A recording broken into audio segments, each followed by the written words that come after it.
हाँ भाई, अब हम आगे बढ़ते हैं, अगला सवाल लेते हैं इसके अंदर। इसे हम अब हटा देते हैं, इस वाले क्वेश्चंस को हम लोग यहां से क्या कर देते हैं, अब हटा देते हैं। इसको हम लोग यहां से क्या कर देते हैं भाई, हटा देते हैं।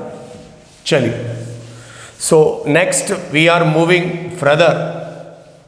देखिए, क्वेश्चन इस टाइप के आप कितने भी कर सकते हो, ठीक है ना, इसमें कोई आपको दिक्कत वाली बात है नहीं।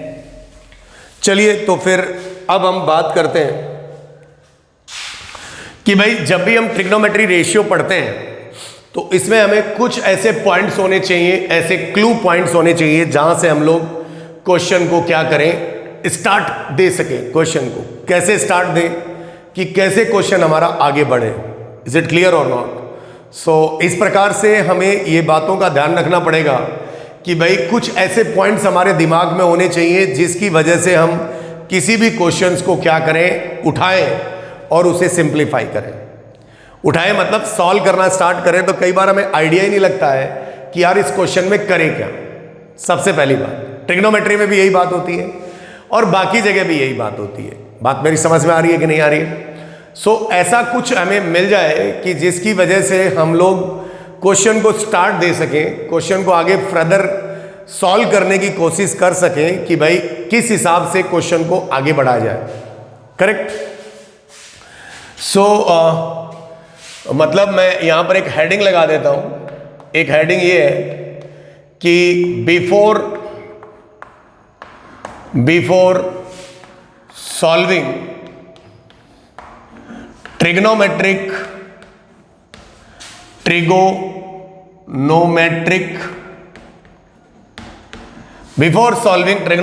प्रॉब्लम, बाकी और भी बाद में बताएंगे, लेकिन जहां तक जितनी रिक्वायरमेंट है, जितना लगेगा उतना हम लोग अभी लगा लेते हैं। क्या कहा मैंने? बिफोर सॉल्विंग ट्रिग्नोमेट्रिक प्रॉब्लम्स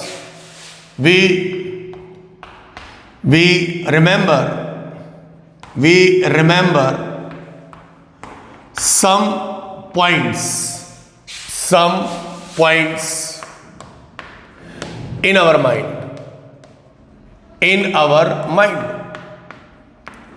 देखिए भाई साहब, ये जो चीजें हैं मतलब ऐसी चीजें हैं कि भाई हम लोग कैसे क्वेश्चन को सोचें सर, और उस क्वेश्चन पे हम लोग अटैक कैसे करें।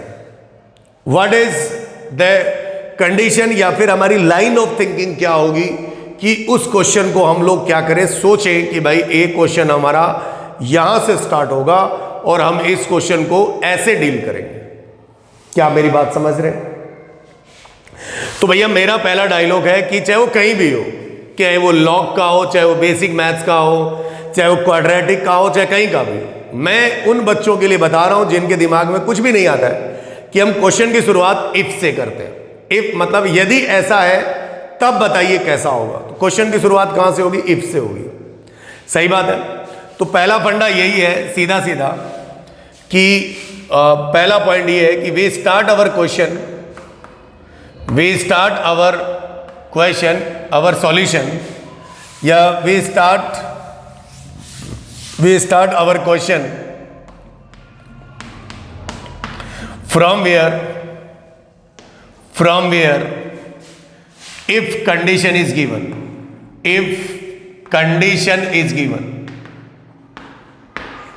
ये पॉइंट मैं आपको हर जगह बताऊंगा। मतलब जैसे जैसे आगे चैप्टर बढ़ता जाएगा वैसे वैसे इस टाइप के पॉइंट्स की भरमार रहेगी। तो मतलब सीधा सीधा है कि भाई ये अगर इतना है तो बाकी लोग क्या होंगे, वो ये कहना चाह रहा है। तो कह रहा है कि we start our question from where if condition is given. मतलब हम लोग देखेंगे कि भाई क्वेश्चन में इफ कहीं है क्या, अगर है तो हम क्वेश्चन की शुरुआत वहीं से करेंगे, बाकी चीजें छोड़ देंगे। ठीक है। अब दूसरी बात, ट्रिग्नोमेट्री का एक और रूल है कि मतलब हमेशा अगर ऊपर में नंबर ऑफ टर्म्स ज्यादा रहा और नीचे में नंबर ऑफ टर्म्स कम रहा तो हम एक के नीचे एक लगा देंगे। ठीक है। तो दूसरी बात एक बार और दे देते हैं कि वी स्टार्ट आवर क्वेश्चन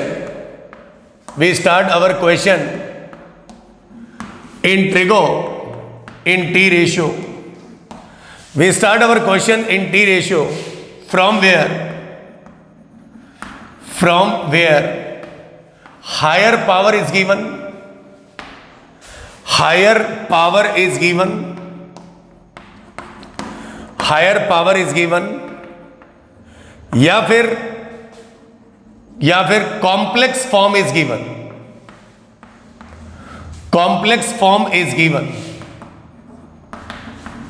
मेरा मतलब क्या है, हम ट्रिग्नोमेट्री में क्वेश्चंस की शुरुआत उस वाले पोर्शन से करेंगे जहां पर उसमें बड़ी बड़ी पावर लिख रखी है या फिर कोई कॉम्प्लिकेटेड या फिर कॉम्प्लेक्स फॉर्म दिया रहे क्वेश्चन का, मतलब बड़ा बिल्कुल सब उल झूल सा दिया हो और हमें कुछ भी समझ में नहीं आ रहा है। तो आप तो एक काम करो, जो जहां से लगता है ना कि यहां से कुछ भी समझ में नहीं आ रहा है, सब कुछ दुनिया वहीं से सॉल्व होती है।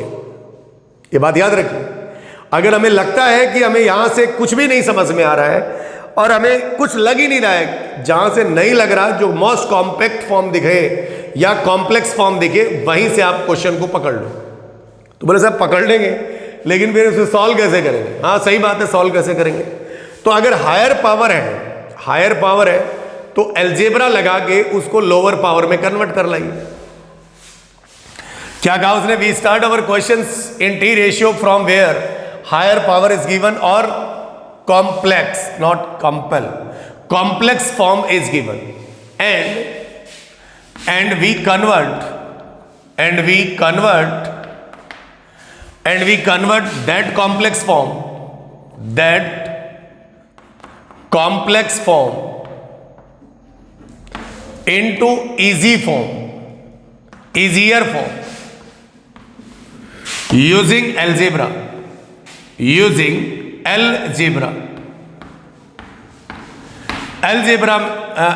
की सहायता से हम लोग क्या करेंगे? कन्वर्ट करेंगे हायर पावर को किसमें? लोअर पावर में। तो ये पॉइंट हमें ध्यान में रखना है। जैसे अलजेब्रा के फॉर्मूले क्या क्या हो सकते हैं? a प्लस बी का होल स्क्वायर हो जाएगा क्या? a square plus B square, ये तो जानते ही यार, प्लस 2ab, या फिर a cube plus B cube क्या हो जाएगा? ये हो जाएगा हमारे पास a plus B into A square minus A B and plus कितना? B square etcetera. मतलब मेरा कहने का मतलब आप समझ गए होंगे। मतलब जो हायर पावर जो टर्म दिख रहा है उसको हम लोअर पावर में, मतलब इजियर फॉर्म में क्या करेंगे रे भाई? कन्वर्ट करेंगे। ठीक है, अभी तक हमने कोई भी हायर फंडा इस्तेमाल ही नहीं किया है। जो भी है वो सब हमारा क्या चल रहा है? बेसिक चल रहा है। मतलब ये आप ये समझ लीजिए कि हम लोग 9th 10th का ट्रिग्नोमेट्री पढ़ रहे हैं। कौन सा पढ़ रहे हैं? 9th 10th का। तो प्लीज आप इसे जल्दी से कॉपी कर लें।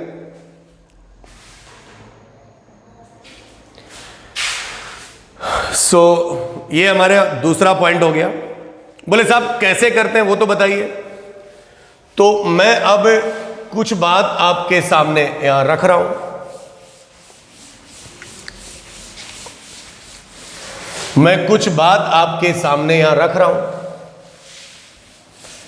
अच्छा, मैं ये मान के चल रहा हूं कि भाई आपको थोड़ा बहुत ट्रिग्नोमेट्री तो आता ही है, क्योंकि 9th 10th में इतना बच्चा पढ़ा हुआ होता ही है। ठीक है, बाकी मैं चीजें आपको सारी बताऊंगा। आप ये मत सोचिए कि सर जो चीजें हम लोगों ने पढ़ी थी, या कोई बच्चा कहे सर हमने तो पढ़ी ही नहीं, तो ऐसा नहीं है। मैं चीजें आपको सारी एक्सप्लेन करूंगा। मेरा कहने का मतलब है कि चाहे वो आगे पीछे हो सकती हैं, चाहे पहले क्वेश्चन ले लेंगे वगैरह वगैरह। तो मेरा कहने का मतलब ये है कि अभी तक 2 पॉइंट हुआ है। उसी दूसरे पॉइंट में ये है कि हमें इसे याद भी रखना है। साइन की power 4 theta and plus cos की पावर 4 थीटा बराबर होता है 1 minus 2 sign square theta into cos a square theta. You must remember also, और आप इसे याद भी रखिए। और एक और इसके साथ ही लिख देते हैं, ये अगली बात, साइन की power 6 theta and plus cos की पावर 6 थीटा बराबर होता है 1 minus 3 sign square theta into cos a square theta. I hope this is clear. तो पहली बात यहां पे हमें दिख रहा है कि भाई इसे प्रूफ करना है कि अगर ये बराबर ये हुआ। अच्छा, इन्हें हमेशा इन्हें हमेशा क्या कर लो भाई, याद कर लो, बहुत जगह आता है, मैं बताऊंगा आपको। इनका रट्टा मार लो। क्या मारो भाई? रट्टा मारो। क्या मारो बेटा? रट्टा मार लो। ये बहुत काम की चीज है, मतलब लाजवाब जिंदाबाद वाली चीज है, बहुत ही सही चीज है। हाँ तो बोले ठीक है, कैसे हुआ? तो देखिए मैं आपको बता, अगर आप इस पहले वाले पार्ट को प्रूफ करने जाओगे ना, इसको साइन की पावर 4 थीटा, तो मैं यहां LHS लिख देता हूं। LHS is what? साइन की पावर 4 प्लस कॉस की पावर 4। S मतलब साइन और कॉस मतलब C, थोड़ा शॉर्ट फॉर्म का जमाना। अच्छा ये बताओ, अगर इधर 4 पावर है और इधर भी कितना पावर है? 2 पावर है, तो इसका मतलब बड़ी पावर छोटी पावर में तो कन्वर्ट हुई है। इसका मतलब किसका इस्तेमाल हुआ है? अलजेब्रा का इस्तेमाल हुआ है। बड़ी पावर अगर छोटी पावर में कन्वर्ट हुई है, that means what is the use of this type of conditions, मतलब अलजेब्रा का यूज हुआ है। तो साहब क्या इसे क्या मैं ऐसा लिख सकता हूं? दिस इज साइन ही लिख देता हूं, कंफ्यूजन होता है बच्चों को। ये साइन की पावर 4 प्लस कॉस की पावर कितना है? 4 है। तो इसको मैं ऐसा लिख दूं ना यार, साइन स्क्वायर थीटा प्लस, अच्छा साइन स्क्वायर थीटा की power 2 plus cos square theta की पावर 2। इसमें कोई प्रॉब्लम है क्या? नो।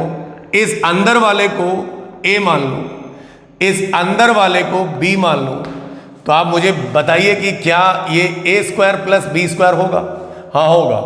अगर a square plus b square होगा तो क्या मैं a square plus b square को a प्लस b का होल स्क्वायर माइनस 2a भी लिख सकता हूं क्या? हाँ बोले लिख सकते हो। अगर लिख सकते हो तो आपका आंसर आ चुका है। What is your a? A is what? Sin square theta, and b is what? Cos square theta का whole square and minus 2 times sin square theta into cos a square theta। और ये तो आप जानते हैं, बहुत दिनों से जानते हैं, this is 1, so 1 minus 2 sign square theta into कितना? तो cos a square theta। Hence proof, ये बात प्रूफ हो गई। ये बात प्रूफ हो गई कि क्या बात प्रूफ हो गई? कि साइन की पावर 4 थीटा प्लस कॉस की पावर 4 थीटा बराबर ऐसा होता है। आई होप दिस इज क्लियर। सही बात है कि नहीं? और ऐसे ही यहां पर 6 दिखाई दिया, तो फिर हायर पावर किस में कन्वर्ट हो गया है कि बेटा? लो पावर में कन्वर्ट हो गया है। तो इसे भी आप जल्दी से पहले उतार लीजिए, इसको भी आप जल्दी से उतार लीजिए। सही है। तो दूसरा भी अगर आप प्रूफ करवाना चाहते हैं तो मैं कर देता हूं, इसे हम मिटा देते हैं।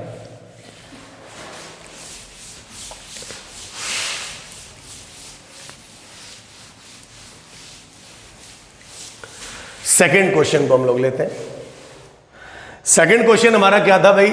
सेकंड रिजल्ट जो था, जो रट्टा मारने वाला था, s की पावर 6 प्लस कॉस की पावर 6 बराबर 1 माइनस 3 साइन स्क्वायर थीटा और इंटू कॉस स्क्वायर। ऐसा ही तो था, s की पावर 6 प्लस c की पावर 6 बराबर 1 minus 3 s square c square. Is that clear और नॉट? हाँ साहब यही था। तो यार एक बात बताओ, अगर आप इसको प्रूफ करना चाहते हैं तो ये भी बहुत आसानी से प्रूफ हो रहा है।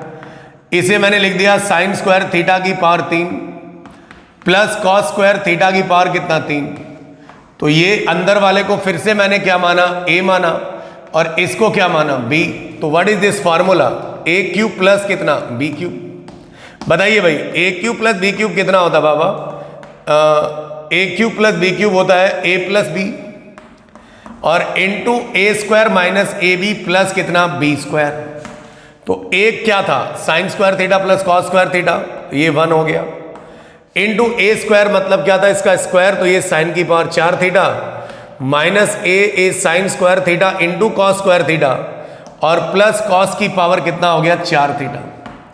देखिए बेटा, इसको आपने अभी अभी सॉल्व किया है। साइन की पावर 4 प्लस कॉस की पावर 4 इज 1 माइनस कितना होता है भाई? 2 साइन स्क्वायर थीटा, 2 और 1 ये 3, तो ये हो जाएगा 1 minus 3 sign square theta into cos square theta. ये 3 है रे भाई, कंफ्यूज मत हो जाइए। अगर उसे घुमा के लिख दिया है तो आप कंफ्यूज ना हो, तो इसे भी आप उतार लें।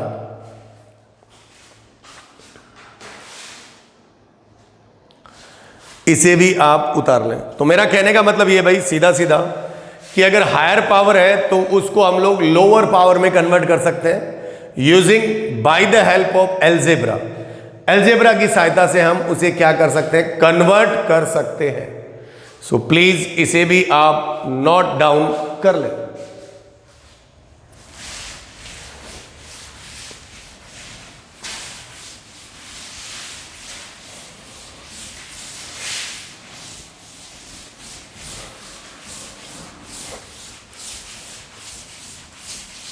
नेक्स्ट थोड़ा सा और आगे बढ़ते हैं, थोड़ा सा इसमें और आगे बढ़ते हैं। तो अभी तक हमारे 2 पॉइंट हुए हैं, 2 पॉइंट हुए सीधे सीधे कि अगर हायर पावर टर्म है और इन्हें याद भी रखना है, मैं आपको बता दूं इन्हें याद भी रखना है। चलिए तो तीसरे पॉइंट की बात करते हैं।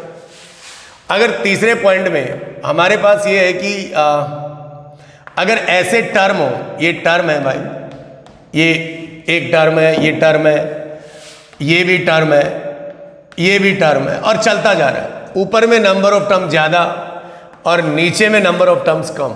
मतलब इस टाइप के एक्सप्रेशन को सॉल्व करने के लिए तो मैंने यहां लिखा टू सॉल्व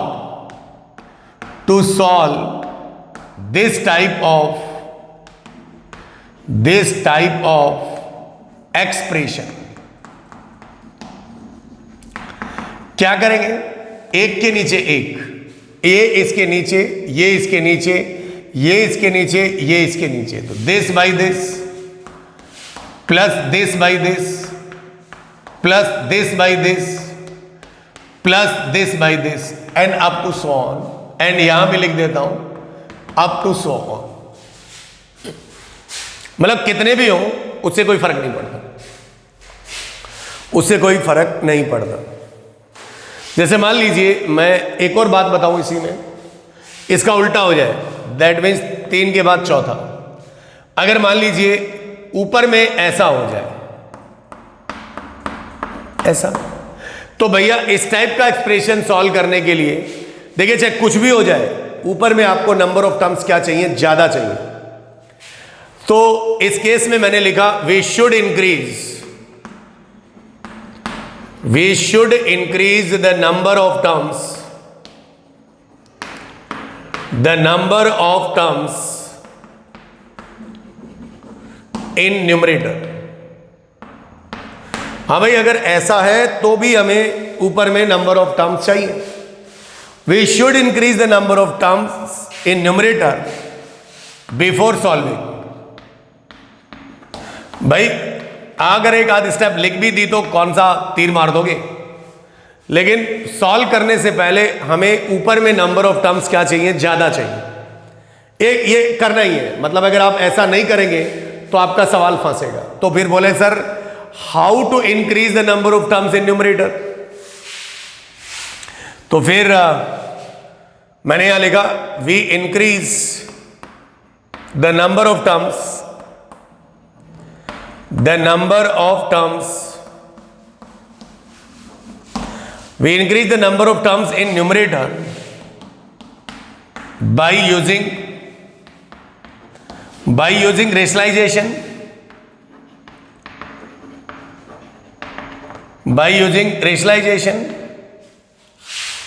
या फिर कॉमन सेंस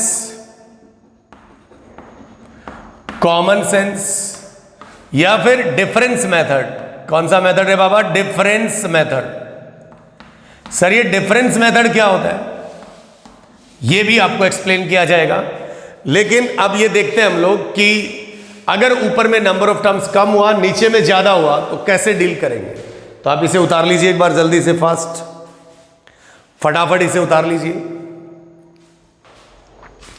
अगर ऊपर में नंबर ऑफ टर्म ज्यादा हुआ, नीचे में कम हुआ, तो एक के नीचे एक लगा देंगे और उस एक्सप्रेशन को हम लोग सिंप्लीफाई कर लेंगे।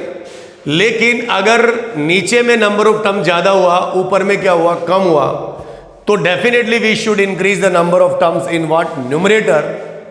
We should increase the number of terms in numerator before solving. ऐसा लगा देते हैं, नहीं before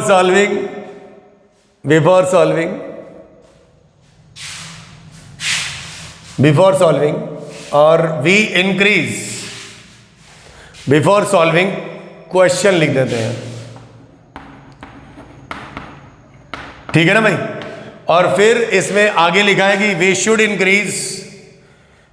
increase the number of terms in numerator by using rationalization method, common sense difference method और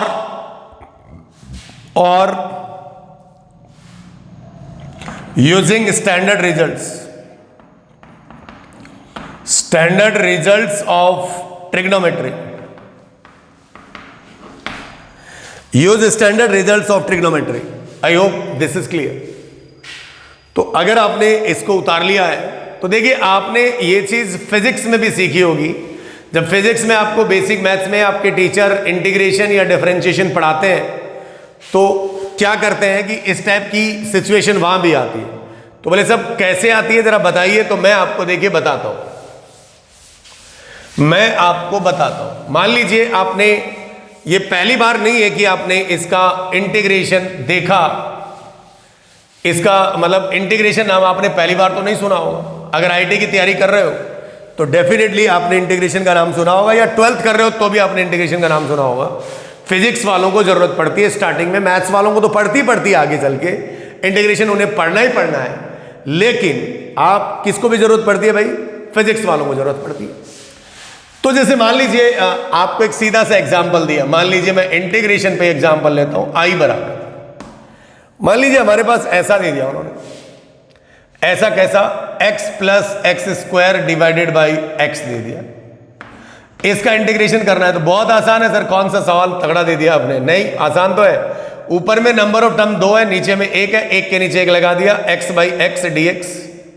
मैं इंटीग्रेशन सॉल्व नहीं करना सिखा रहा हूं, मैं आपको इसका लॉजिक समझा रहा हूं। लाइक दिस, ये कट गया, इसका 1 का इंटीग्रेशन dx होता है, कट गया, और ये भी कट गया x, तो x का integration x square by 2 plus integrating constant होता है। सही है कि नहीं? हाँ सही है सर। अच्छा दूसरी बात, अगर मान लो हमको ऐसा दे दे, integration 1/1 plus sine x, integration 1/1 plus sine x दे दे, तो ये बताइए ऊपर में नंबर ऑफ टर्म्स कितना है? 1, और नीचे में कितना है? 2। तो मेरा कहने का मतलब है कि we should increase the number of terms in numerator. कैसे करोगे भाई? ऊपर में नंबर ऑफ टर्म ज्यादा चाहिए, मतलब क्या है, ऊपर का पोर्शन ऐसे रहना चाहिए और नीचे का जो डिनोमिनेटर वाला पोर्शन है वो कम रहना चाहिए। इसीलिए आप 1 के नीचे 1 के नीचे 1 लगा दो, ठीक है। तो क्या करें भाई? रेशनलाइजेशन, इसके अपोजिट साइन से ऊपर नीचे गुणा भाग कर दिया, 1 माइनस साइन एक्स बटा 1 प्लस साइन एक्स, ऐसा कैसा, into 1 minus sine x. Rationalization इस्तेमाल किया। अब आई बराबर 1 माइनस कितना बेटा? Sine x, a plus B, A minus B, 1 minus sine square theta कितना? तो कॉस स्क्वायर थीटा। अगर आप ध्यान से देख रहे हैं ऊपर में अब नंबर ऑफ टर्म्स 1 था, अब यहां 2 हो चुके हैं, नीचे में 2 थे तो अब 1 हो चुका। आई होप मेरी बात शायद आपको समझ में आ रही है।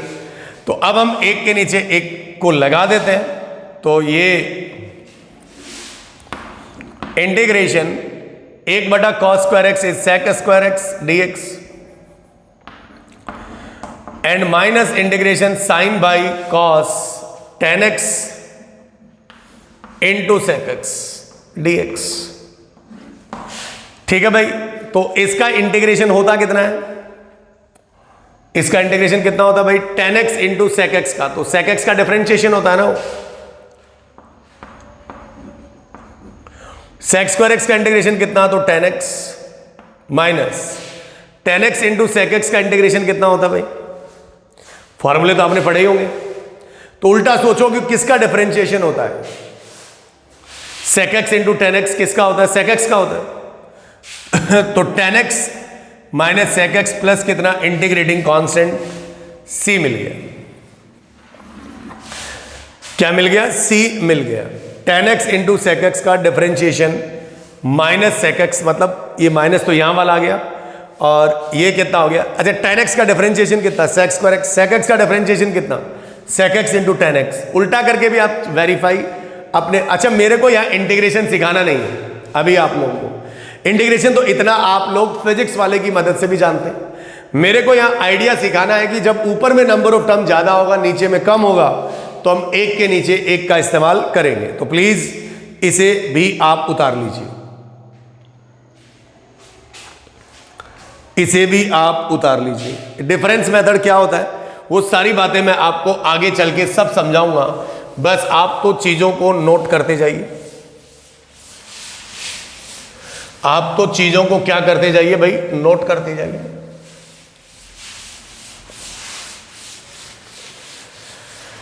जैसे मैंने एक और बात बोली कि we should increase the number of terms in numerator, तो वो तो हम एक और तरीके से, एक और जैसे मान लीजिए मैंने आपको इंटीग्रेशन का सवाल कराया आई बराबर और लिख दिया 1/sin²x। कोई बच्चा कहेगा सर आपने तो इंटीग्रेशन पढ़ाना शुरू कर दिया। नहीं, मैंने इंटीग्रेशन पढ़ाना शुरू नहीं किया अभी। देखिए अब आपको ये बात समझ में आ गई कि ट्रिग्नोमेट्री कितनी बड़ी इंपॉर्टेंस है, कि ये इंटायर कैलकुलस में आती है 12th क्लास की। अब यहां पर अगर आपको ट्रिगो नहीं आती है तो आप ये मानिए आपको इंटीग्रेशन आता भी है तो भी नहीं आएगा, तो भी नहीं आएगा। तो भाई नीचे में भी एक है, ऊपर में भी एक है, तो दुनिया जानती है 1 बराबर क्या, दुनिया नहीं जानती है दुनिया जानती है sin² + cos² बराबर 1। दुनिया में बहुत कम लोग हैं जो जानते हैं कि 1 बराबर क्या, उल्टा। तो 1 बराबर sin² + cos²x, तो i बराबर, ऊपर में हमने sin²x + cos²x लिख दिया and divided by this is sin²x * cos²x dx। ऊपर में नंबर ऑफ टर्म बढ़ चुका है, किससे बढ़ा है, स्टैंडर्ड रिजल्ट से ऑफ ट्रिग्नोमेट्री। एक के नीचे एक लगा दिया, ये गया तो ये sec² बचेगा। इतना ट्रिग्नोमेट्री आपको शायद आता है कि ये इसे कट जाएगा तो 1/cos² sec² बचेगा, ये इसे कट जाएगा तो ये cosec² आ जाएगा। और ये बताइए मुझे i बराबर sec² किसका इंटीग्रेशन होता है, तो tan x का। cosec² किसका होता है, तो ये -cot x plus integrating constant आ जाएगा। सो मेरा बात आप शायद समझ में आ गया होगा आपको कि we should increase the number of terms in what, numerator में हमें किसी भी कॉस्ट पे नंबर ऑफ टर्म्स क्या करने बच्चा, बढ़ाने हैं एट एनी कॉस्ट। और ऊपर में अगर टर्म ज्यादा है तो एक के नीचे एक लगा देंगे। क्वेश्चन की शुरुआत कहां से करेंगे, इफ से, और उस वाले पोर्शन से हम क्वेश्चन को स्टार्ट करेंगे जहां पर बड़ी पावर हो, कॉम्प्लेक्स फॉर्म दिया हुआ हो, तो वहां से हम क्वेश्चन की क्या करेंगे, शुरुआत करेंगे। मेरी बात शायद आपको समझ में आ रही होगी, करेक्ट। सो इसे आप उतार लीजिए,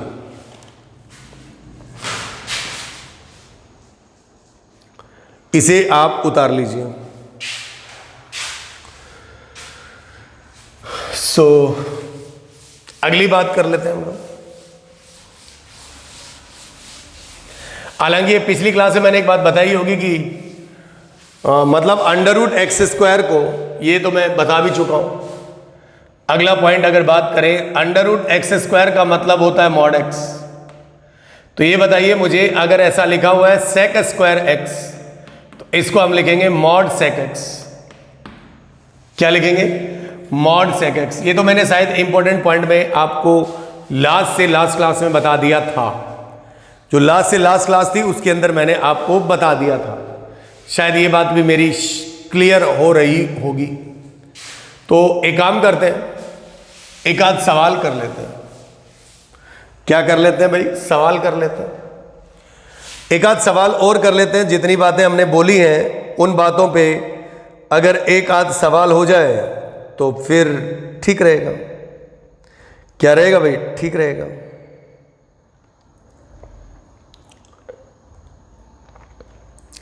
जैसे मान लीजिए आपसे पूछा कि prove that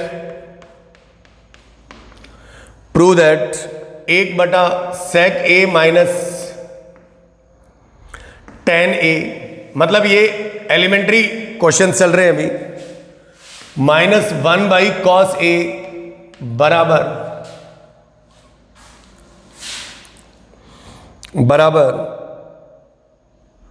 1/cos a - 1/sec sec a plus sec b, ये सवाल आपको sec a प्लस क्या sec b, नहीं sec a plus tan a sec a plus tan a, sec a minus tan a है, यहां पर sec a minus tan a है, yes और नो। तो LHS और RHS आप दोनों को क्या कर लें, सॉल्व कर लें। भाई दोनों को सॉल्व कर लें तो ये एक जैसा टर्म दिख रहा है, ये एक जैसा दिख रहा है, तो इसको आपको उधर ले जाओ। तो मैं सवाल को रीअरेंज कर रहा हूं। रीअरेंज मतलब एक बटा कितना, sec a minus tan a plus एक बटा sec a plus tan a, थोड़ा सा आसान पड़ जाएगा, बराबर ये उधर जाएगा तो ये बनेगा 2 बाई cos a। ठीक है, तो अब मैं LHS ले लूं। LHS मेरा ये है, तो LCM कितना है LHS का, sec square a minus tan square a, दोनों का product sec square a minus tan square a, तो इसका भाग इसमें दिया तो ये कट जाएगा, sec a plus tan a आएगा ऊपर, n प्लस इसका भाग इसमें दिया तो ऊपर में आएगा sec a minus tan a आएगा।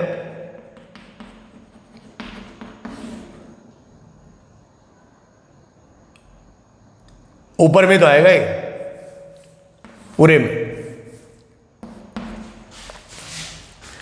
बस हो तो गया। अब क्या करोगे भाई, tan a से tan a कट गया और sec square a minus tan square a कितना होता है, 1 होता है, तो ऊपर में आ गया 2 sec a, 2 sec a को sec को पलटी मार दो तो 2 बाई कितना आ गया cos a, एंड बराबर कितना आ गया RHS। ये आपने LHS लिया था और ये प्रूफ हो गया, तो अब आप कह सकते हैं कि हेंस LHS बराबर RHS। तो इस प्रकार से देखिए कॉमन सेंस का भी थोड़ा इस्तेमाल करना चाहिए। सो उतार लीजिए इसको अब।